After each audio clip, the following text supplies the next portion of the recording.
মিথিলা যাও, বিলটা পরিশোধ করে আসো। ঠিক আছে, যাচ্ছি। আরে ব্যাপারটা কি, আজকে বলার আগে বিল দিতে যাচ্ছে? আমি চাই হোস্টেলে আরেকজন ধনী মেয়ে আসুক। আরে মিথিলা, তুমি এরকম পোশাক পরলে কখন? কেন?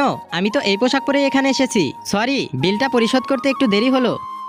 আরে জমজ, তুমি, আমি, আমাদের দুজনের চেহারাই এক। এই, তোমাদের আগে কখনো দেখা হয়নি?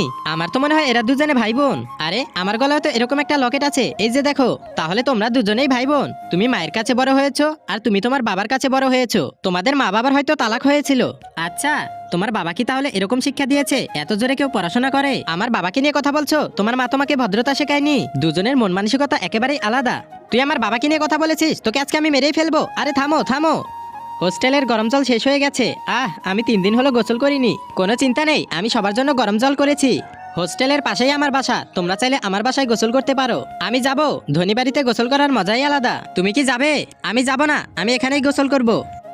মা, তুমি বলেছিলে ফ্যাশন প্রতিযোগিতার আমার পুরস্কার নিতে আসবে। কত বছর হলো আমি তোমার সাথে দেখা করি না।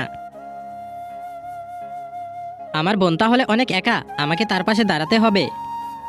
ট্যান্টারা, আরে কি করছো তুমি? আমি তোমার সাথে কাজ করব। করতে হবে না, আমি একা এটা করতে পারবো। আরে পূর্বের সবকিছু ভুলে যাও, এখন থেকে আমরা একসাথে থাকবো। এই যে দেখো আমাদের ছোটবেলার ছবি, আমরা সবসময় একসাথেই থাকতাম।